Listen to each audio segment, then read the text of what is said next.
Hello, How are you? I'm good, and you? Blessed, man. Very good. Congratulations and everything.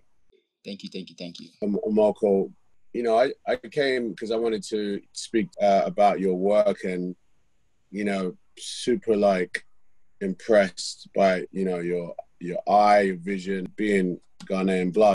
Kim asked me to come and speak with you. So I like his taste and the people that he likes, we tend to like the same thing. So that's my relationship. I'm a big fan of his. I also want to say that Long Walk to Freedom is a favorite of mine. Just wants to say it. Oh, yeah. Thanks, Baba. Thank you. I think my relationship with Kim is very, very fresh. At Miami, I did the Rebel Museum opening. And after the opening, that's when Mira introduced Kim to me. I had met so many people, so the name sticked, but not the image. So after I was contacted, and we had all these long email conversation, and they finally agreed to come to Ghana for a studio visit. I remember going to the washroom and washing my hands, and then there was another guy next to me washing hands. We both said hi, and then later on we met again in the studio, and I was like, "Oh, you Kim?" I was like, "Yeah, I'm welcome." And it was then we started talking. When you paint, fashion is a big part, but do you concentrate on the face first or the shirt first? It's just random. I don't like routines. I will only have to be able to put up the canvas on the wall and then have a pencil to do a sketch, and then how I feel, that's how I proceed. I mean, fashion, for me, fashion is a statement. Like what people wear is a statement. For me, is how one celebrates themselves. Yeah, for me, the fashion side isn't the first and foremost. It's part of a layered approach. What the character wears is, one of the things that I will deal with last. But sometimes what happens is that I may be trying to find a character, I can't find him. I put on something that he might wear, and suddenly, you start to move differently. You start to, really feel that space. If I'm rehearsing a character, or I'm reading, or just rehearsing, the black t-shirt or the black sweats is almost like my uniform because it says nothing about the character, and it's almost like being naked. I can roll around in this outfit. I can throw my character up against the wall. I can, play him big, big, big. I can play him small, small, small. But then obviously when I put the character's clothes on, something else happens. I mean, for me, it's also a bit of experimental when I decide to play with colors or like clothes in my work, because I had moments, let's say 2 years ago, I had moments using the color pink, for example, and people would question the color so much that, it kind of also wants to question yourself why you use the color pink.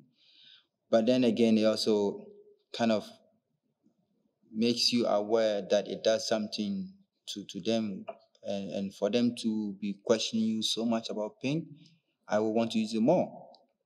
So there are there are some clothes that I will like use just to see how people feel about it, and if it does something, then for me that's where the conversation starts, because I also want to know why you questions my pink, or why you question me holding the flower. Before, I actually painted myself a lot because I had to be okay with myself and how I portray myself for others to kind of understand my work.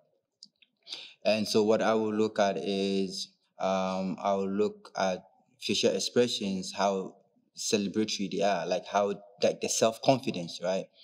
um, then I will look at I mean, that's also another angle that whatever the person is doing in the society, how they are creating spaces. So Ghana, for me, I mean, since 2013, I have not been here for long. Like this year, I've been here for 7 months. Normally, I will go and come back for like a week or two, because that's the only time I have to spend here, and I feel like I don't want to go. In terms of how it influenced my work, because I wanted to paint something different from what every or what people know to be African art. It has to do with women carrying pot or babies, and I just wanted to change the narrative because it's not the only thing that women do here or people do here. We don't always go to the market. There are people that do amazing stuff. There are writers, actors. There are so many amazing stuff here. When I went to Accra for the first time for maybe 3 months making a movie, and I didn't realize how much I was attached to my Ghanaian roots until I went there. It was a defining moment for me as a person, as a man, because I was like, it was like a missing link. My mom is Ga, the tribe of Ga, and I had no point of reference of that her tribe or people until I went to Accra. And I don't know, some things just fell in place for me. It was really interesting, actually. I'm born and raised in Ghana. I lived here for 30 years before traveling to Vienna. I never had to question anything Ghanaian about me because, I lived in it, I was bred in it. But once I traveled out, I had to question because there were different ways that people looking at blackness. And so I had to question it a bit. When I come back, I kind of love it more because I felt like they were taking it away from me, and they want me to change my mindset about the whole so-called black continent. Like this year I've been here for 7 months. Normally I will go and come back for like a week or two, but this year I've been here for 7 months, and I feel like I don't want to go.